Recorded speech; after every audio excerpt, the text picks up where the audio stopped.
26 अप्रैल 2022। समय था 11:22 मध्याह्न। भारत के प्रधानमंत्री कार्यालय के ट्विटर हैंडल से एक ट्वीट किया गया था। वो ट्वीट मैं आपको पढ़कर बताता हूं। पीएमओ इंडिया लिखता है, हम सभी की एक ही जाति है भारतीयता, हम सभी का एक ही धर्म है सेवा धर्म, अपने कर्तव्यों का पालन। हम सभी का एक ही ईश्वर है, भारत माँ के 130 करोड़ से अधिक संतान।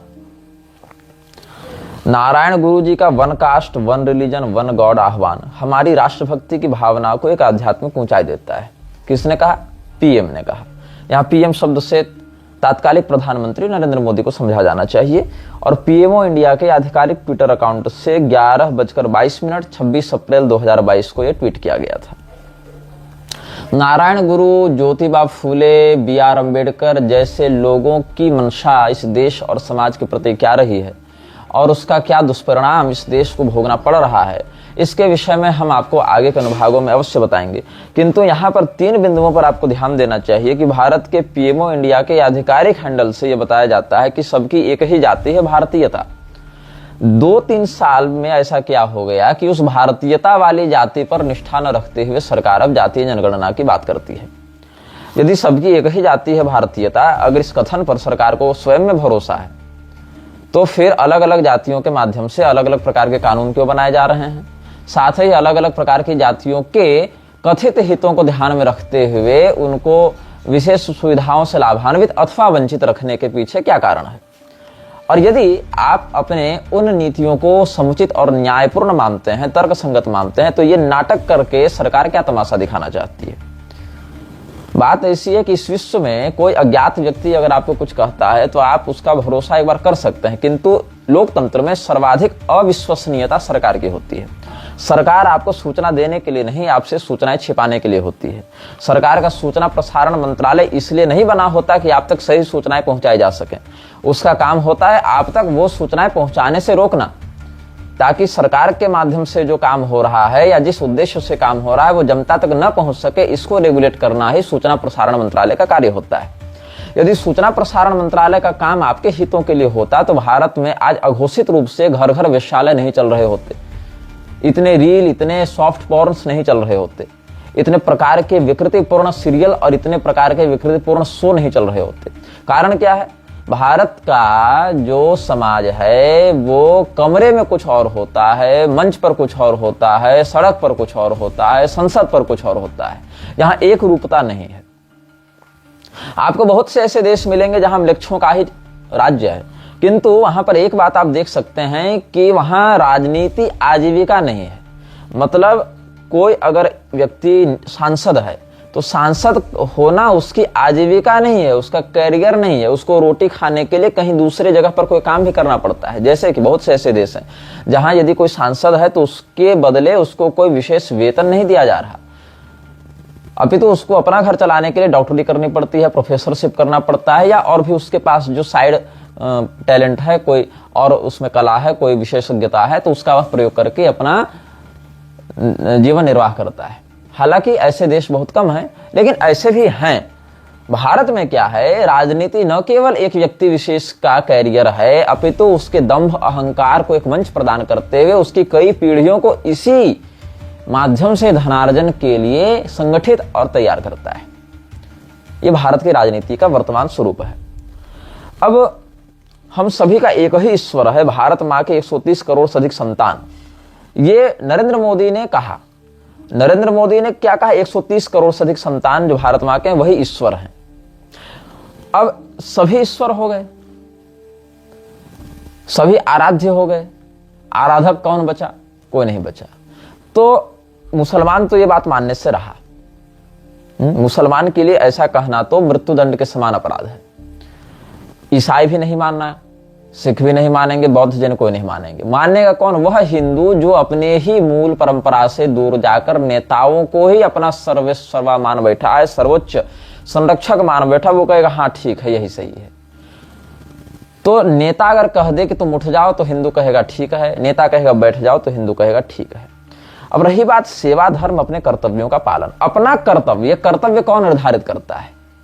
कैसे पता चलेगा कि आप जो कर रहे हैं वो आपके कर्तव्य के अंतर्गत आता है कि नहीं आता है? कैसे पता चलेगा कि आपके कर्तव्य का पालन समुचित रूप से किया जा रहा है कि नहीं किया जा रहा है? आप देखें, सरकार के बहुत से लोग जो समर्थक हैं या जो सरकारी पार्टियों से जुड़े हुए लोग हैं, वो पहलगाम हमले के बाद ये कह रहे थे कि धर्म पूछकर मारा गया, जाति पूछकर नहीं मारी गई। जाति पूछकर क्यों मारेंगे? आपके पीएम जब स्वयं कह रहे हैं कि हमारी एक ही जातीयता है, भारतीय, हम एक ही जाति के हैं, भारतीय जाति के हैं। तो ये बताइए कि भारतीय शब्द क्या है? मतलब आप किसको मानते हैं कि वो भारतीय है? आज से 100 साल पहले अगर आप जाते हैं तो बांग्लादेश और पाकिस्तान वाले भूखंड में रहने वाले लोग भी भारतीय कहलाएंगे। अचानक से एक दिन कुछ ऐसा होता है कि उनकी पहचान समाप्त हो जाती है, वो भारतीय नहीं रहते।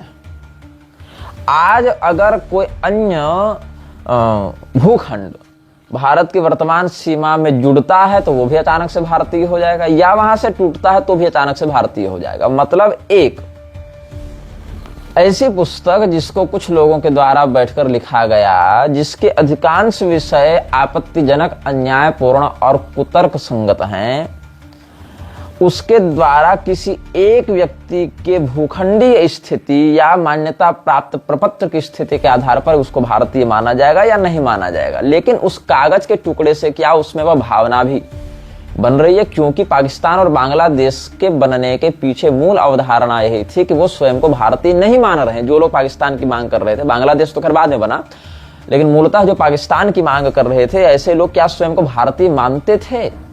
नहीं मानते थे। तभी उन्होंने अपने लिए स्वतंत्र राष्ट्र की मांग की, और इसको पाने के लिए उन्होंने हर प्रकार का कुकर्म किया, हिंसा का आश्रय लिया, और एक ऐसे आतंकवाद से पीढ़ियों को आतंकित किया जिसकी चर्चा भी मानवाधिकार संगठन नहीं करना चाहते।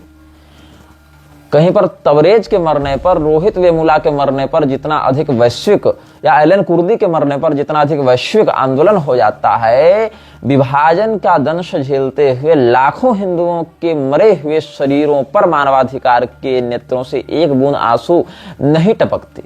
और अगर केवल कहें कि ये तो दो राष्ट्रों के बीच का मामला हो जाएगा, इसमें क्या कर सकते हैं, तो भारत के अंतर्गत भी जब गांधी के वध के बाद उन ब्राह्मणों को चुन चुन कर मारा जाने लगा जिनका उस घटनाक्रम से कोई संबंध नहीं था, केवल ब्राह्मण होने के कारण जिनका वध कर दिया गया। मैं आगे आपको मृक्षराज के द्वितीय सत्र में आपको ऐसे अनुभाग से भी अवगत कराऊंगा जहां मैं बताऊंगा कैसे क्रमवार ब्राह्मणों का नरसंहार इस देश में पिछले 500,000 वर्षों से किया जाता रहा है, और कैसे ब्राह्मणों के पीछे एक सुनियोजित साजिश उनको बदनाम करके, उनके विरुद्ध दुष्प्रचार करके की जाती है। अभी आपको याद होगा, एक कोई यादव करके था व्यक्ति, अमित यादव क्या नाम था, उसने, कोई शर्मा जी नहीं थे, चाय वाले शर्मा जी, तो वो शर्मा जी का वो इंटरव्यू ले रहा था जहां पर मनुस्मृति को लेकर उन्होंने कुछ कहा, उसको क्रॉप करके ऐसा दिखाने का प्रयास किया वो यादव ने, अमित यादव ने, जो उनको एक प्रकार से देशद्रोही या संविधान द्रोही सिद्ध करने वाला था। उनकी दुकान पर हमले करवा दिए गए लोगों के द्वारा। क्यों? इस देश में जब ब्राह्मण भारत छोड़ो के नारे लगाए जाते हैं तो उस स्थिति में मानवाधिकार कहां मरा पड़ा रहता है पता नहीं। इस देश की अखंडता की बात करने वाला प्रधानमंत्री कौन सी अफीम चाट कर सोया रहता है ये भी नहीं पता। अभी भी जो पहलगाम के बाद प्रतिक्रिया हुई है उसमें सरकार की निजी कोई इच्छा नहीं है। यदि देश में वो माहौल नहीं बनता हिंदुओं के द्वारा, क्योंकि मुसलमानों के द्वारा तो बना नहीं ना, मुसलमानों के द्वारा क्या इस देश में माहौल बनाया गया कि पाकिस्तान के खिलाफ या आतंकवादियों के विरुद्ध कोई कार्रवाई होनी चाहिए? नहीं। माहौल किसने बनाया, मांग किसने की, आक्रोश किसके अंदर आता था? हिंदुओं के अंदर था। लेकिन इस सरकार की निर्लज्जता देखो, ये सरकार जब सैन्य बैठक बुलाती है तो अपनी सेक्युलर छवि को चमकाने के लिए वहां एक मुस्लिम महिला अफसर को लाती है। जैसे ये लोग करते हैं ना, थोड़ा सा जीरा डाल दो, थोड़ा गोलकी डाल दो, थोड़ा जायफल घिस दो, थोड़ा तेजपत्ता डाल दो, थोड़ी दालचीनी डाल दो, तो हर मसाला, राई के दाने डाल दो फोरन में, तो हर प्रकार का मसाला होना चाहिए। तो ये मसाला डालते हैं, और ये मसाला डालने के चक्कर में क्या हो गया, स्त्री, पुरुष और नपुंसक के अलावा अमेरिका में 75 प्रकार के और भी लिंगी प्रभेद हो गए, लैंगिक प्रभेद हो चुके हैं। मतलब अब अमेरिका के कई स्टेट्स फॉर्म जब निकालते हैं तो कहते हैं male, female, trans and 75 others. और अभी तक तो 200 से अधिक लिंगों की खोज कर चुके हैं। वो समलैंगिक है, कोई स्त्री के प्रति आकर्षित हो रहा है पुरुष होकर, लेकिन वही व्यक्ति पुरुष के प्रति भी आकर्षित हो जा रहा है, तो उभय लिंग के प्रति आकर्षित होने से उसका एक अलग ही निर्धारण कर दिया जाएगा। वस्तुतः लिंग दो ही हैं, स्त्री पुरुष। इन दोनों के सम्मिश्रण या इनके वैकृत हार्मोनल डिसऑर्डर से बाकी जितने भी आप प्रभेद निकाल दीजिए, लेकिन लिंग दो ही हैं, स्त्रीलिंग पुल्लिंग। और इन्हीं दोनों के आपसी सम्मिश्रण से अन्य प्रभेदों का विकृतिपूर्ण अनुभव जीवन में होता रहता है, जिसको स्वस्थ मानसिकता या व्यक्तित्व का नहीं समझा जा सकता। लेकिन लोगों की मांग क्या है कि हम जब कहीं जाएं तो उनकी योग्यता न देखें, उनका उद्देश्य न देखें, बस एक डाइवर्सिटी को मेंटेन करने के चक्कर में एक लाल आदमी बैठा दें, एक काला आदमी बैठा दें, एक पीला बैठा दें, एक हरा बैठा दें, एक नीला बैठा दें, एक सतरंगा बैठा दें, उसमें 75 प्रकार के लिंग घुसा दें, वो अलग अलग नस्ल घुसा दें, राष्ट्रीयता घुसा दें, ताकि हम दिखा सकें कि we are a cluster of diversity. उससे क्या होता है? आउटपुट जीरो, पॉलिटिक्स चरम पर। यहां भी यही हुआ। पूरा देश यह जानता है कि मुसलमानों ने कुरान के मार्ग पर चलते हुए हिंदुओं को मारा। एक सीधी सपाट लाइन हमारे उन नेताओं के मुंह से नहीं निकल सकती जो कुछ महीने पहले अपने शरीर के नवों द्वारों से चिल्ला रहे थे कि बटेंगे तो कटेंगे, एक रहेंगे तो सेफ रहेंगे। लेकिन वो आज उन मृतकों के शरीर की पहचान भी छीन रहे हैं, जिस हिंदू धर्म के सदस्य होने के कारण उनको मरना पड़ा, उनकी हत्या की गई, जिस पहचान ने उनको इस संकट में डाला। आप उनके मतलब जो जीवित रहते उस पहचान के साथ जिए, आप उनके मृत शरीर से उस पहचान को छीनते हुए कहते हैं कि पर्यटक मारे गए हैं। और ये बात राजनेता अगर कहें तो एक आप समझ सकते हैं, चलो वो निर्लज्ज होते हैं, उनकी मजबूरी है, वो अपनी आत्मा बेचकर उस जगह पर पहुंचा है। लेकिन जब संघ जैसा संगठन कहता है, मोहन भागवत जैसे लोग जो सक्रियता से लोकपाल विधायिका के सदस्य नहीं है, मतलब इलेक्टेड मेंबर ऑफ पार्लियामेंट नहीं है, ऐसे लोग भी जब कहते हैं पर्यटकों को मारा गया, और उसी कथित हिंदू संगठन के द्वारा जब उन पर्यटकों की हिंदू पहचान पर आघात किया जाता है, साथ ही साथ इनका जो राष्ट्रीय मुस्लिम मंच है वो चुप रहता है, तो आप सोचने के लिए विवश होते हैं कि ये जो आईटी सेल प्रोपेगेंडा चलाता है हिंदुओं के मन में ये बात भरने का कि तुम्हारे नेता बहुत बड़े राजनयिक हैं, बहुत बड़े विश्वगुरु हैं, बहुत बड़े देशभक्त हैं, ये कितना मैनिपुलेशन चल रहा है जनता के मन में। आप बताइए, जो दो महिलाओं को डाइवर्सिटी दिखाने के नाम पर कल की आर्मी बैठक में बुलाया भारत सरकार ने, या भारत का जो सैन्य बैठक हुई, क्या वो दो महिलाएं वहां गई थी, युद्ध क्षेत्र में सक्रियता से सम्मिलित हैं? नहीं है। क्या वो कोई ऑपरेशनल इंचार्ज हैं उस अभियान में? नहीं है। तो उन दो महिलाओं को क्यों बुलाया गया सेना की ओर से? ये दिखाने के लिए कि हाँ हम डाइवर्सिटी ला रहे हैं, और उसमें भी केवल हिंदू महिला नहीं, एक मुसलमान महिला भी रहेगी, ताकि ये दिखाया जा सके कि हम तो भैया सबके लिए काम कर रहे हैं। और ये जान लीजिए कि वर्तमान सरकार सबसे अधिक भर्ती कर रही है मुसलमानों की। पुलिस में देख लें, प्रशासन में देख लें, यूपीएससी में देख लें। और ये मैं नहीं कह रहा, ये सरकार का आधिकारिक रिकॉर्ड कह रहा है। आप यूपीएससी की वेबसाइट्स पर जाएं, उनसे रिपोर्ट मांगे, आरटीआई दाखिल करें कि मोदी सरकार में कितने प्रतिशत बढ़ोतरी हुई है मुसलमानों की भर्ती में। और स्टेट रिकॉर्ड्स आप निकलवाएं जहां जहां बीजेपी की सरकार है। मैं ये नहीं कह रहा कि बाकी लोग भर्ती नहीं कर रहे, बाकी लोग तो कर ही रहे खुलेआम, लेकिन वो कम से कम हिंदू बचेगा, हिंदुओं के नाम पर एक रहेंगे, सेफ रहेंगे के नाम पर वोट भी नहीं मांगते। उनकी नीयत साफ है हमारी नजर में कि वो हमारे विरुद्ध काम कर रहे हैं। उनके छल को पकड़ने के लिए बहुत दिमाग नहीं लगाना है। उनकी स्थिति, उनका व्यक्तित्व, उनका एजेंडा स्पष्ट है, इनका वाला स्पष्ट नहीं है। ये समस्या हो जाती है। जैसे रावण जब रावण बनकर आया तो समझ में आया कि वो रावण है, हमारा शत्रु है, हमको इससे युद्ध करना है। लेकिन वही रावण जब रावणस्तु यतिर्भूत्वा दंडी कुंडी दंडी मुंडी त्रिदंड धृक, कुंडी मुंडी त्रिदंड धृक, कमंडल लेकर, माथा छिलाकर, त्रिदंड लेकर आया तो उसको पहचानना कठिन हो गया। मारीच जब मारीच बनकर आया तो पहचानना सरल था, हिरण बनकर आया पहचानना कठिन हो गया। अब भगवान तो सब जान रहे हैं, लेकिन मैं लोक व्यवहार की बात करता हूं। मतलब जिसका उद्देश्य, जिसका व्यक्तित्व आपके समक्ष स्पष्ट नहीं है, उस व्यक्ति के कार्य प्रणाली और उसके पीछे के उद्देश्य को समझना अत्यंत कठिन है। और जिस सोफिया कुरैशी नाम की महिला को सेना ने बुलाया, आप बताइए मुस्लिम रेजिमेंट भारतीय सेना का हिस्सा थी कि नहीं थी? कब से कब तक थी? आज क्यों नहीं है? भारतीय सेना को जबरन सेक्युलर दिखाते हुए हिंदू अधिकारियों को भी नमाज क्यों पढ़वाया गया कश्मीर में, जबकि उसी नमाज की अजान के बाद वो जो आयतें हैं उनके बाद ही ये घोषणा की जाती है काफिरों को मार देना चाहिए। ठीक है, अगर कोई मुसलमान सेना का है सदस्य, कोई मुसलमान भारतीय सेना में है, वो अपने पर्सनल फेथ को फॉलो करते हुए नमाज पढ़ रहा है, वो एक केस समझा जा सकता है। लेकिन जो मुसलमान नहीं है उनको आप टोपी पहनाकर नमाज क्यों पढ़वा रहे हैं, ये फेक सेकुलरिज्म और भाईचारा दिखाने के नाम से। और खास करके आरएसएस जैसी संस्था जो स्वयं को हिंदू धर्म का एक ठेकेदार मानकर चलती है, वो संस्था जिसका प्रमुख यह कहता है कि सनातन धर्म के ग्रंथों को बदल देना चाहिए, क्या वो मोहन भागवत कभी ये कह सकता है कि कुरान की उन आयतों को भी बदल देना चाहिए जो हिंदुओं के विरुद्ध हो जाती हैं या जिनके माध्यम से मुसलमान काफिरों का संहार करते हैं? क्या उसकी हिम्मत होगी? या कम से कम अपने राष्ट्रीय मुस्लिम मंच से एक वक्तव्य ही दिलवा दे भैया कि ये गलत हुआ है, ऐसा इस्लाम में स्वीकार्य नहीं है, या हम उन आतंकवादियों के खिलाफ फतवा जारी करते हैं, कुछ ऐसा कर दे। नहीं, यहां तो ये हाल है कि मोहन भागवत जैसा व्यक्ति ये बयान देता है कि इस्लाम के बिना हिंदुत्व अधूरा है। ये वो जगह है जहां नरेंद्र मोदी ये बयान देता है कि इस्लाम अमन का धर्म है। ये वो स्थान है जहां पर मोहन भागवत ये बयान देता है कि अगर तुम्हारे बगल में बैठकर कोई मुसलमान गोमांस खा रहा है तो, और ये सब बातों के मेरे पास रिकॉर्डेड बयान है, अगर कोई व्यक्ति रेफरेंस मांगना चाहता है तो उसको ये प्रस्तुत किया जा सकता है। ये सारे रिकॉर्डेड बयान है जहां मोहन भागवत कह रहा है कि अगर तुम्हारे बगल में कोई मुसलमान गोमांस खा रहा है, कोई दूसरा व्यक्ति, मतलब गोमांस, अब हिंदू तो खाएगा नहीं ना, अगर खा रहा है तो उसके हिंदुत्व पर ही संदेह है। तो बाकी तो अपने आप को त्रिपुंड और दत्तात्रेय गोत्री कौर ब्राह्मण बताने वाला तो राहुल गांधी भी है, बोल देने से नहीं होगा ना। वैसे तो बनर्जी टाइटल से ममता बनर्जी भी ब्राह्मण लगेगी, लेकिन उसकी हरकतें क्या है, उसकी नीयत क्या है, उसकी संगति क्या है, उसके कार्य का परिणाम क्या हो रहा है। तो जो तुम्हारे बगल में बैठकर गोमांस खा रहा है उससे भी तुम सौहार्दपूर्ण, सहानुभूतिपूर्ण या सहनशक्ति के साथ व्यवहार करो, भाईचारा की बात है वहां पर। ये बयान किसी फतवा जारी करने वाले इस्लामी मौलवी का नहीं है, ये तो मोहन भागवत का बयान है। इस्लाम अमन का धर्म है, ये मोदी का बयान है।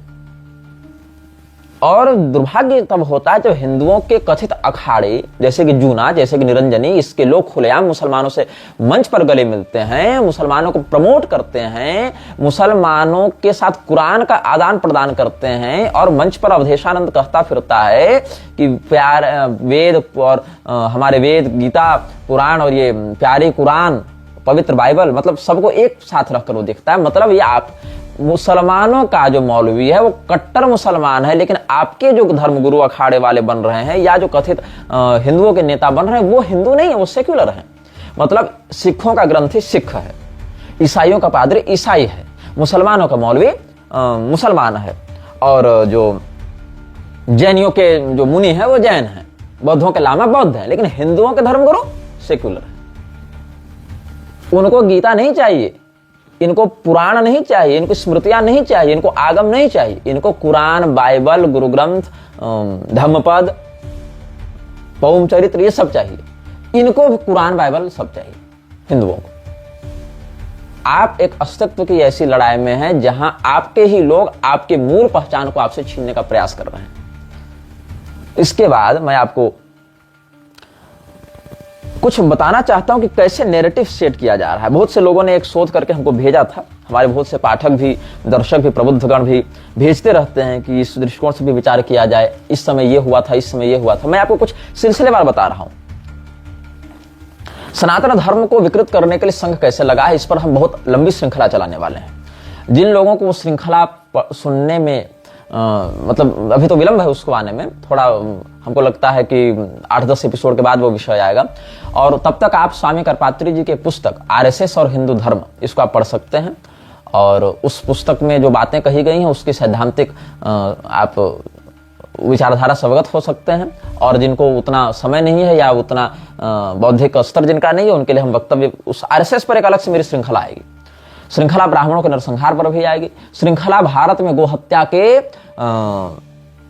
इतिहास पर भी आएगी। हालांकि गोहत्या के इतिहास पर बहुत कुछ लिखा जा चुका है कि भारत में गोहत्या कैसे प्रारंभ हुई, और हम मृच्छराज श्रृंखला के तो अंतर्गत नहीं, लेकिन अपने मुख्य चैनल पर एक वीडियो लेकर आएंगे, जिस वीडियो में हम बताएंगे, पंडित गंगाधर पाठक मैथिल जी ने एक पुस्तक लिखी थी गावो विश्वस्य मातरः, जिस पर हम पहले भी घोषणा कर चुके हैं कि एक वक्तव्य निर्गत करेंगे। तो वेदों में जहां पर शूल गव है, गोमेध है, या अलग अलग स्थान पर गाय के आलभन का है, वृषभ के आलभन का है, उसमें क्या बातें हैं, उस पर हम एक अच्छा विमर्श प्रस्तुत करेंगे उसी पुस्तक को केंद्र में रखकर। खैर, लेकिन वो म्लेच्छराज श्रृंखला के अंतर्गत नहीं आएगा। म्लेच्छराज श्रृंखला के अंतर्गत गोभिर विप्रश्च वेदैश्च सत्यभिः सत्यवादिभिः अलुब्धैर दानशीलश्च सप्तभिर् धार्यते मही, ये 7 धारणीय जो पृथ्वी के धारक तत्व हैं, उनके संहार में म्लेच्छराज और उसके गुलाम कैसे लगे रहते हैं, इसका क्रमवार हम आपको ऐतिहासिक प्रमाणों के साथ ससंदर्भ वक्तव्य आपको हम प्रस्तुत करवाएंगे आपके समक्ष। तो सबसे पहले आप देखें कि बीजेपी का जो छत्तीसगढ़ प्रभार देखते हैं, जो सोशल मीडिया के लोग हैं, उन्होंने छत्तीसगढ़ बीजेपी के आधिकारिक सोशल मीडिया पर लिखा था कि जिन्होंने मारा उन्होंने जाति नहीं पूछी थी। आपके ही पीएम 2-3 साल पहले कह चुके हैं कि हमारी एक ही जाति है, भारतीयता। और स्पष्ट बात है कि जो लोग वहां आए थे उनको भारत शब्द या भारतीयता से समस्या थी। हो सकता है आपके पीएम के बयान को उन्होंने सुना हो तो कहा हो ये सारे लोग भारतीय हैं, तो पूछना क्या है। लेकिन चूंकि 130 करोड़ की बात हो गई थी, तो 130 करोड़ तो हिंदू नहीं है, उसमें तो मुसलमान भी आ जाएंगे। तो पूछ लिया धर्म भाई कि भाई हिंदू हो कि मुसलमान हो, हिंदू हो तो मार दिए जाओगे क्योंकि तुमको मारने से हमको जन्नत का टिकट मिलेगा। ऐसी विचारधारा उनको वही कुरान के माध्यम से मिल रही है, जो कुरान एक हाथ में और दूसरे हाथ में कंप्यूटर देने की बात आपके ही प्रधानमंत्री करते थे। खैर, अब क्या जाति को हटा देना ही समाधान है? ये एक नैरेटिव बनाया गया कि जाति पुष्कर नहीं मारी तो जाति को हटा दिया जाए। मैं बात कर रहा था सोफिया कुरैशी की, जो भारतीय सेना में किसी पद पर है, जिसको कल की बैठक में बुलाया गया था, ये दिखाने के लिए कि we are a secular state and we collaborate with all the religions and cultures residing in our country.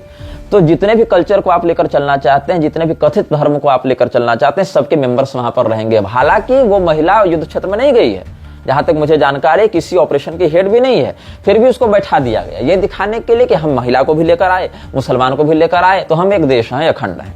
जबकि देश की अखंडता को तोड़ने के पीछे ऐसे ही तत्व लगे हुए हैं। और अगर कहो कि नहीं वो तो फौज में है, फौज की ट्रेनिंग ऐसी वैसी, तो मुझे ये बताओ कि जम्मू कश्मीर की पुलिस और कई बार तो फौज के भी अधिकारियों के नाम क्यों सामने आते रहते हैं? उन्होंने सूचना लीक कर दी, उन्होंने पासिंग करवा दी आतंकवादियों की, उन्होंने यहाँ ये इंफॉर्मेशन दे दी, उन्होंने ये कर दिया, क्यों? मैंने पहले भी कहा है और बहुत से लोगों ने पहले कहा है, मुसलमान मुसलमान होता है, मुसलमान शिक्षक नहीं होता, मुसलमान वैज्ञानिक नहीं होता, मुसलमान नेता नहीं होता, मुसलमान भिखारी नहीं होता, मुसलमान डॉक्टर नहीं होता। वो एक मुसलमान होता है, वो जहां जाएगा वो अपने काम को करेगा। अगर वो आपको बहुत सारे ऐसे केस मिले होंगे, भारत में भी, भारत से बाहर भी, जहां मुसलमान डॉक्टर्स ने गैर मुसलमान महिलाओं के साथ ऑपरेशन के समय ऐसे कुछ काटे तंतु उनके शरीर के कि वो गर्भधारण में अक्षम हो गए, पुरुषों को नपुंसक बना दिया। मतलब आप जानिए कि अगर कहीं पर कोई मानव तस्करी का रैकेट चलाया जा रहा है, तो लड़कियों को बेहोश करने के लिए दवा भी कोई मुसलमान डॉक्टर दे रहा है। वो डॉक्टर की पढ़ाई क्यों किया है? इसलिए नहीं कि वो समाज के बेटरमेंट में कंट्रीब्यूट कर सके, इसलिए जबकि वो अपनी डॉक्टरी की पढ़ाई का प्रयोग करके जिहाद को प्रमोट कर सके। वो इसलिए नहीं प्रोफेसर बना है ताकि वो विश्व का ज्ञान प्राप्त करके आपको उन्नत बना सके, शिक्षित बना सके। नहीं, वो प्रोफेसर बना है ताकि उस प्रोफेसरशिप में रहकर वो एजुकेशनल सिस्टम में घुसकर लोगों को मैनिपुलेट करके इस्लाम की ओर ला सके। वो हामिद अंसारी जैसा नेता इसलिए नहीं बना है कि वो देश का विकास कर सके और देश में मुसलमानों की अच्छी स्थिति का प्रतिनिधित्व कर सके, अपितु इंफॉर्मेशन पास आउट करने के लिए वो बना है। वो इंजीनियर और टीचर और डॉक्टर वैज्ञानिक इसलिए नहीं बना है कि वो कुछ अच्छा कर सके, अपितु वो इसलिए बना है ताकि लादेन बनकर वो जब अबूबकर ये जवाहिरी बनकर या बगदादी बनकर वो इस्लाम के एजेंडे को आगे बढ़ा सके। मतलब वो जिस भी क्षेत्र में रहेगा, यदि वो भिखारी है तो पत्थर उठाकर जिहाद को प्रमोट करेगा, अगर वो वैज्ञानिक है तो बम बनाकर जिहाद को प्रमोट करेगा। लेकिन उसका मूल एजेंडा वही है, क्योंकि वो वैज्ञानिक पैदा होते नहीं बना था, वो डॉक्टर पैदा होते नहीं बना था, वो राजनेता पैदा होते नहीं बना था, वो पैदा होते एक मुसलमान बना था। पहले उसको मुसलमान बनाया गया, उसको कलमा पढ़ाया गया, उसको बताया गया कि तुम्हारा ये अस्तित्व है और ये जीवन कुछ नहीं, ये जीवन अल्लाह की खिदमत करने और इस्लाम को बढ़ाकर जन्नत में अपनी टिकट रिजर्व करने के लिए है।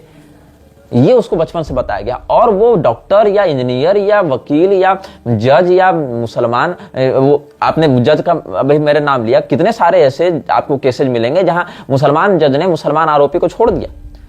आप कहेंगे भारत एक सेकुलर स्टेट है, नहीं, भारत बारूद के ढेर पर खड़ा है जो जानबूझकर अपने नेत्रों पर सेकुलरता की पट्टी बांधे हुए है।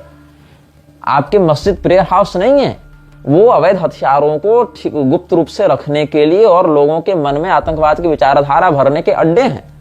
इस बात को सरकार भी जानती है, इंटेलिजेंस भी जानती है, जनता भी जानती है, लेकिन बोलने का साहस कोई नहीं करता और इस पर चिंतन विमर्श करने का साहस कोई नहीं करता, क्योंकि एक कथित पुस्तक हमने अपने माथे पर बैठा रखा है जिसका नाम है संविधान। और हम उम्मीद करते हैं कि जब भी कुछ गड़बड़ होगी तो संविधान या उसके अंतर्गत आने वाली संस्थाएं हमें बचाने के लिए आ जाएंगी। पुलिस फौज का शरीर भी खून हड्डी चमड़े से ही बना है, उनको भी गोली वैसी ही बेचती है जैसे आपको। और जब कोई मुसलमान दंगाई बाहर निकलता है तो वो ये नहीं देखता कि ये फौज है कि पुलिस है, वो देखता है कि मुसलमान है कि नहीं है। अगर उसमें कोई मुसलमान है तो कोऑपरेट इन्हीं को करेगा, क्योंकि वो सैनिक बनने से पहले मुसलमान था। वो सेना में गया ही इसलिए ताकि वहां ट्रेनिंग लेकर वो इस्लाम के एजेंडे को आगे बढ़ा सके। हाँ, ये जरूर है कि जब संख्या कम रहेगी तो वो दिखाने का प्रयास करेंगे कि हम देशभक्त हैं, वो दिखाने का प्रयास करेंगे कि हम तो अपने फौज के लिए, अपने पुलिस के लिए, अपने न्यायपालिका के लिए काम कर रहे हैं। वो दिखाने का प्रयास करेंगे कि हम तो शांति प्रिय हैं, लेकिन कब तक? जब तक उनको एक अच्छी संख्या और माहौल का बल प्राप्त नहीं है। अन्यथा आप बताइए, एलन कुर्दी की लाश बार बार दिखाकर, सैकड़ों मीडिया चैनल्स को रनअप करवाकर, जिस एलन कुर्दी का शक्ल दिखाकर हजारों लाखों मुसलमान शरणार्थी कार्ड के नाम पर यूरोप में घुसे, 2 से 3 महीना 6 महीना जाते जाते वो सारे लोग हजारों बच्चों को कैसे मारने लग गए, हजारों महिलाओं का बलात्कार कैसे करने लगे, पूरे के पूरे देशों को आतंकित कैसे करने लगे। तुम तो भाई शरणार्थी थे ना, तुम तो भाग रहे थे ना जान बचाने के लिए, आज तुम सत्ता पर हावी हो गए। 5 साल नहीं गया यहाँ लंदन में और उसके चारों ओर मतलब नो गो जोन बन गए हैं। मतलब आप शरणार्थियों के क्षेत्र में जा नहीं सकते वरना मार दिए जाएंगे आप। मतलब कोई व्यक्ति बाहर से अपने देश में चल रहे गृह युद्ध, वो भी मुसलमान के बीच में, वहां थर्ड पार्टी कोई नहीं है, मुसलमान ही मुसलमान को मार रहा है। और जो मुसलमान मारा जा रहा है वो यहाँ क्या बोलकर घुस रहा है कि हम तो भैया मारे जा रहे हैं, हम पर अत्याचार हो रहा है, हम तो आतंकवादी नहीं है, हम तो शांति प्रिय लोग हैं, हम तो अमन वाले लोग हैं। और वो अमन वाले लोग जब आपके यहाँ आते हैं तो इतना आतंक फैला देते हैं, 6 महीना साल भर जाते जाते कि आपको अपने देश के नागरिकों के लिए एक नो गो जोन बनाना पड़ता है कि उस क्षेत्र में आप नहीं जाएंगे। अगर जाएंगे तो आपके देश की सरकार आपकी सुरक्षा नहीं कर पाएगी। किनसे? उन शरणार्थियों से। वो अभी भी शरणार्थी हैं आपके लिए, वो तब भी आतंकवादी थे, आज भी आतंकवादी हैं। लेकिन अगर वो आतंकवादी बनकर घुसते तो आप घुसने नहीं देते, इसलिए उन्होंने 2 गुट बनाए, एक मार रहा था, एक मर रहा था। और मरने वालों को यहां भेजा गया ताकि यहां पर आकर फिर वो आपको इन्फेक्ट कर सकें, आपको मार सकें। इतनी सामान्य सी बात जो नंगी आंखों का सच है, न सरकार देखना चाहती है, न चाहती है कि आप उस सत्य को देखें। अब हम बात कर रहे थे जाति जनगणना की या जाति वाले विषय पर। सोफिया कुरैशी के बारे में दैनिक भास्कर ने जो छापा है वो तो और हास्यास्पद है। दैनिक भास्कर ने छापा है कि 17 साल की उम्र में सेना में गई जब 1999 का साल चल रहा था। समझ रहे हैं आप दैनिक भास्कर की विश्वसनीयता? हमारे मीडिया संस्थानों की विश्वसनीयता देखिए। द हिंदू एक बहुत ही विश्वसनीय समाचार पत्र माना जाता रहा है और द हिंदू को यूपीएससी एस्पिरेंट्स बहुत सम्मान से देखते हैं। द हिंदू ने कल क्या लिखा था? अगर आप समाचार पत्रों पर गौर किए, द हिंदू ने कल लिखा था कि पाकिस्तान की सेना ने भारत के 3 लड़ाकू विमान मारकर गिरा दिए हैं। किसने लिखा? हमने लिखा क्या? नहीं, इंडियन मीडिया की एक पायोनियर इंस्टीट्यूशन द हिंदू ने लिखा। मतलब ये भी नहीं कि कोई जिला 2 जिला में छपने वाले अखबार ने लिखा, द हिंदू ने लिखा। और क्या लिखा? भारत के 3 लड़ाकू विमानों को पाकिस्तान ने मार गिराया है। ये इंफॉर्मेशन उसको किसने दी? क्या सरकार ने दी? No source. क्या फौज ने दी? No source. क्या सरकार और फौज के अतिरिक्त भी कोई आपका सोर्स है जो पाकिस्तान में बैठकर पाकिस्तान की फौज से आपको बता रहा है? No clarification. तो बताया गया प्रमाण दो, प्रमाण फोटो दिखाए गए, ये विमान का मलबा रहा। अब जब विमान का मलबा दिखाया गया तो जो रक्षा विशेषज्ञ हैं उन्होंने बताया कि ये विमान का मलबा नहीं है, ये क्या है? अब जब आकाश में आप उड़ान भरते हैं, उस उड़ान के मध्य आप रिफ्यूलिंग नहीं कर सकते हैं। रिफ्यूलिंग करने के लिए आपको उतरना पड़ेगा। ये पिछली पीढ़ी की विमानों की समस्या होगा कि चलो आपने इतना जो आपका जेट फ्यूल है आपने लगाया तो इस जेट फ्यूल में इस मॉडल का विमान इतनी दूर की उड़ान भर सकता है बिना हथियार के, और हथियार के साथ इससे इतना कम भर सकता है, ये आपने बता दिया। आपने उसको अपग्रेड किया, न्यू जनरेशन के विमान आपने लॉन्च किए।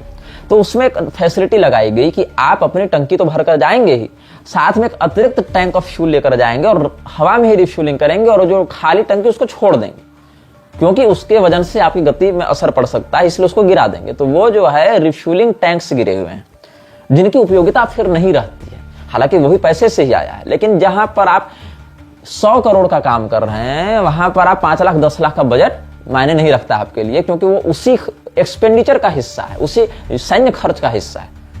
क्योंकि अगर आप उसको ढोते हुए चलेंगे तो आपका जितना अधिक ईंधन जलेगा उससे कम में गिराकर आप निकल जाइएगा।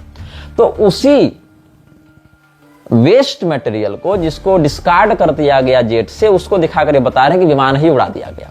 हालांकि बाद में द हिंदू ने वो डिलीट किया, सरकारी दबाव आया होगा, डिलीट किया, कोई क्लैरिफिकेशन नहीं दिया कि हमने जनता को मिसगाइड किया, क्षमा भी नहीं मांगी, बस डिलीट कर दिया। तो चलो ठीक है, द हिंदू जो है वो तो वामपंथी समाचार पत्र है, ऐसा एज्यूम किया जा सकता है और ऐसा सिद्ध भी हुआ है कई प्रकरणों में। लेकिन दैनिक भास्कर की बात करते हैं। दैनिक भास्कर भी एक विश्वसनीय समाचार पत्रों में से आता है। उसने क्या लिखा सोफिया कुरैशी के बारे में, मैं जरा एक बार दैनिक भास्कर की कटिंग निकाल लेता हूं। हाँ, दैनिक भास्कर लिखता है, पाकिस्तान पर हुए एयर स्ट्राइक के बाद सेना ने प्रेस कॉन्फ्रेंस की। देश के इतिहास में पहली बार कॉन्फ्रेंस में एयरफोर्स और आर्मी से एक मुस्लिम और एक हिंदू महिला अफसर मौजूद रही। क्या किया महिला अफसरों ने? क्या ये महिला अफसर उस घटनाक्रम में स्थित थी, वहां उपलब्ध थी? नहीं। क्या वो को ऑपरेशनल हेड है? नहीं। लेकिन लाया गया क्यों? दिखाने के लिए कि we are believers of diversity, we are protectors of diversity. उसमें हिंदू भी रहेंगे, मुसलमान भी रहेंगे, पुरुष भी रहेंगे, महिलाएं भी रहेंगी। हाँ? अच्छा, अब कर्नल सोफिया कुरैशी का यहां विवरण दिया है कि वर्तमान में इनकी उम्र कितनी है? 35 साल। गुजरात की रहने वाली है। शिक्षा क्या है? बायोकेमिस्ट्री से पोस्ट ग्रेजुएट है। पति कौन है? मेजर ताजुद्दीन कुरैशी। क्या उपलब्धि है? तो एक्सरसाइज फोर्स 18 प्रोग्राम का नेतृत्व करने वाली पहले महिला अधिकारी हैं। अब एक्सरसाइज फोर्स 18 प्रोग्राम अभी चल रहा है क्या? नहीं। तो भैया जो अभी चल रहा है वहां पर बुलाओ ना। अब आप कह सकते हैं कि इनका एक्सपीरियंस पूछने के लिए बुलाया गया होगा, क्योंकि ये एक्सरसाइज फोर्स 18 प्रोग्राम का नेतृत्व कर चुकी हैं, तो अनुभव है इनको, तो उनके अनुभव से मार्गदर्शन ले सकते हैं। बहुत बढ़िया। अब कैसा अनुभव है? तो दैनिक भास्कर लिखता है कि 17 साल की उम्र में 1999 में शॉर्ट सर्विस कमीशन से सेना में शामिल हुई। इससे ठीक 4 बिंदु ऊपर लिख चुका है। अभी ये 35 साल की है। जो महिला 1999 में 17 साल की थी वो आज 35 साल की कैसे है 2025 में? आप एक सैन्य अधिकारी की रिपोर्टिंग कर रहे हैं, संवेदनशील मामले पर कर रहे हैं। ये तो द हिंदू और दैनिक भास्कर की विश्वसनीयता है। और भारत की जनता क्या है? भारत की जनता अंधी बहरी है। भारत की जनता के पास अपनी आंख नहीं है, अपना कान नहीं है। भारत की जनता की आंख और कान है मीडिया। वो मीडिया जो आपको दिखाएगी आप देखकर मान लेते हैं, वो मीडिया जो आपको खिलाएगी आप खाकर मानते, यही है। भारत की जनता इतनी अधिक आलसी हो चुकी है कि वो सोर्स को वेरीफाई नहीं करना चाहती है। कह दिया मीडिया ने 144 साल के बाद महाकुंभ आया तो सब लग गए, यहां तक कि शंकराचार्य के लेवल पर बैठे लोग भी आ गए उसके बाद में। हाँ, 144 साल के बाद। ज्यादा पीछे न जाते हुए आप 2019 का जो प्रयाग में कुंभ लगा, अर्थ कुंभ था जिसको सरकार ने कुंभ बना दिया, उसके अब गाइडलाइंस पढ़ें। दुर्लभ है क्या? नहीं है। आपको सरकार के द्वारा छापी गई वो बुकलेट पढ़नी चाहिए जहां 2019 के अर्थ कुंभ, जिसको कुंभ कहा गया था, प्रयागराज में ही लगा था। उससे पहले 2013 में प्रयागराज में लग चुका था। 2013 में भाजपा की सरकार न केंद्र में थी ना उत्तर प्रदेश राज्य में थी। फिर भी 2013 में जो कुंभ लगा उसमें एक मैनेजमेंट तो हुआ, वहां कुछ अच्छी बातें भी हुई होंगी, कुछ बुरी बातें भी हुई होंगी।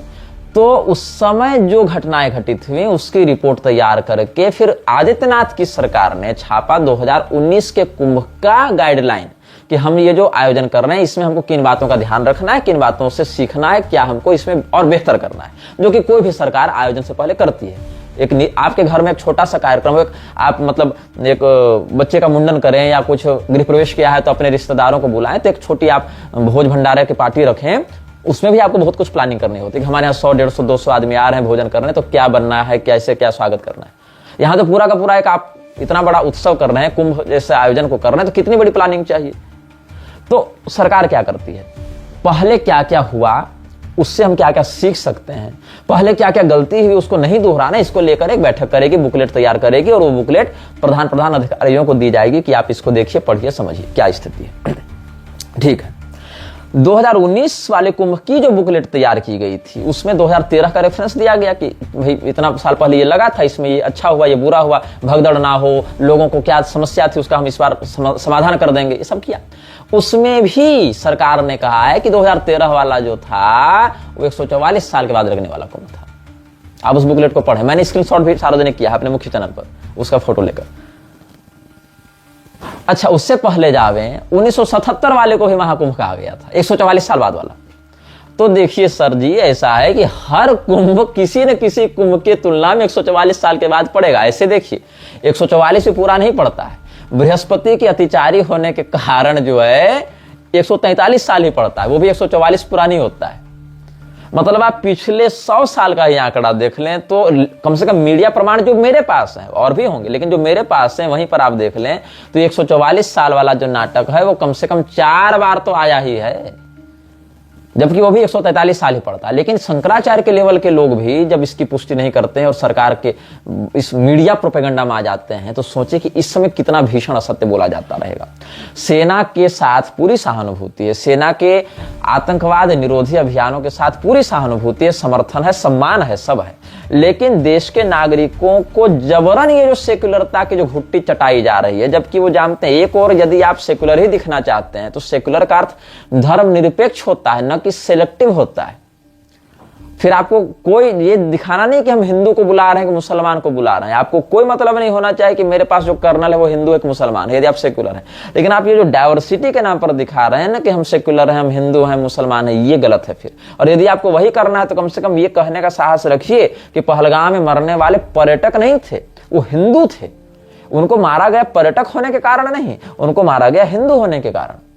उनकी मृत्यु का उत्तरदायी उनका पर्यटक होना नहीं था, उनका हिंदू होना था, ये बात है। और जितने लोग पकड़े गए हैं या पकड़े जा रहे हैं या जो जांच चल रही है, आप उनके माता पिता का इंटरव्यू देखें, वो समझें। आप वो कह रहे हैं उनको कोई ग्लानि नहीं है, उनको इस बात से कोई समस्या नहीं कि उनका बेटा जेल जाता है, कि उनका बेटा उनकी भाषा में कहें तो शहीद होता है, क्योंकि उनके लिए वो अल्लाह का मार्ग है, उसको बचपन से उसके लिए ट्रेन किया गया है।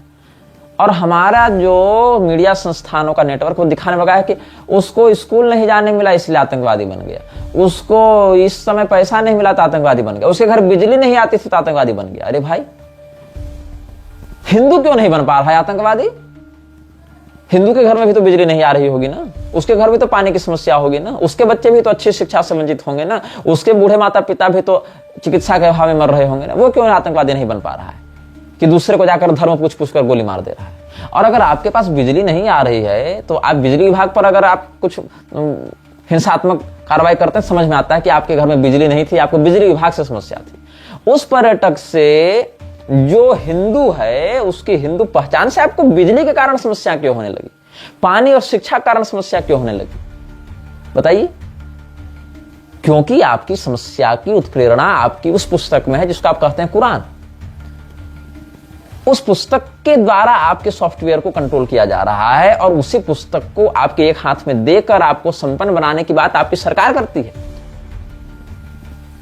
आपके सरकार में घुसे लोग उस पुस्तक को न बैन करना चाहते, न संशोधित करना चाहते और न उसके चंगुल से आपको निकालना चाहते हैं, बल्कि वो आपको पुस्तक देना चाहते हैं, पढ़ाना चाहते हैं। और उसके प्रभाव में आकर जब आप इस प्रकार से आतंकवाद को बढ़ावा देने लगे तब आपकी जाति नहीं पूछी गई वाले विषय को लेकर भी हिंदुओं पर ही प्रहार करते हैं। ये मतलब कितना बड़ा षड्यंत्र है, आप समझिए। म्लेच्छराज का काम ही है उत्साद्यन्ते जाति धर्मा कुल धर्माश्च शाश्वताः उत्सन्न कुल धर्माणाम मनुष्याणाम जनार्दन नरके नियतम वासो भवति इत्यनुशुश्रुम। ये सब श्रीमद् भगवद गीता के पहले ही अध्याय में बता दिया गया है। मैं आपको कहूं कि जब मुसलमान परिवार ने सार्वजनिक रूप से कहा, खुलेआम कहा, जो भारतीय सेना के अधिकारी मिलने गए थे कि भाई आप अपने बेटे को आत्मसमर्पण करने के लिए कहिए, तो वो क्या कहे कि नहीं, हम अपने बेटे को नहीं रोकेंगे, हम उनको हथियार डालने के लिए नहीं कहेंगे, आप मेरे बेटे को मार सकते हैं तो मार दीजिए, लेकिन वो हमारे इस्लाम के मार्ग में शहीद होगा। ऐसा क्या ये विचारधारा शिक्षा की कमी, बिजली और पानी की कमी से आ रही है? नहीं, ये विचारधारा जहां से आ रही है उसी विचारधारा के पोषण में सरकार कितना अनुदान देकर मदरसों को प्रमोट किए जा रही है।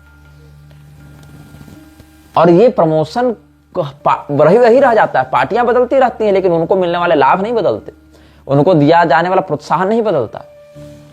जाति जनगणना आप कर रहे हैं, आप ये आपराधिक गणना क्यों नहीं करते कि किस समुदाय के लोग सबसे अधिक आपराधिक गतिविधियों में लिप्त हैं, किस समुदाय से हमको कितना टैक्स आ रहा है, टैक्स देने वाला समुदाय कितना सबसे अधिक है, या उस सरकारी टैक्स से बेनिफिट पाने वाला समुदाय कितना टैक्स भर रहा है। मतलब 5 लोग हैं, उसमें से 4 लोग 100 रुपया टैक्स दे रहे हैं और 5वां व्यक्ति 20 रुपया टैक्स दे रहा है, लेकिन लाभ वो 300 रुपये का ले रहा है। तो ये भी तो सार्वजनिक होना चाहिए ना कि हाँ, ये समुदाय इतना टैक्स दे रहा है लेकिन इतना बेनिफिट ले रहा है सरकार से, और ये समुदाय इतना ही टैक्स दे रहा है लेकिन इतना ज्यादा बेनिफिट इसको मिल रहा है। ये क्यों नहीं हो रहा है? या ये समुदाय इतनी आपराधिक गतिविधियों में लिप्त है और ये समुदाय इतनी जनसंख्या इतनी आपराधिक गतिविधियों में लिप्त है, ये क्यों नहीं हो रहा है? हम आपको अगले अनुभागों में बहुत अच्छे तरीके से इस बात को बताने का प्रयास करेंगे कि कैसे वैश्विक सत्ताएं वृक्षराज के नीचे काम करते हुए अलग अलग समुदाय और गुटों में बंटकर हिंसा को बढ़ावा देती हैं और हिंसा के माध्यम से अपनी रोटियां सेक कर आपकी लाश का सौदा करती हैं। इस विषय में हम अगले अनुभाग में चर्चा करेंगे। This video may get deleted soon. Please download using third-party apps. You may also re-upload this video on your channels. Thank you.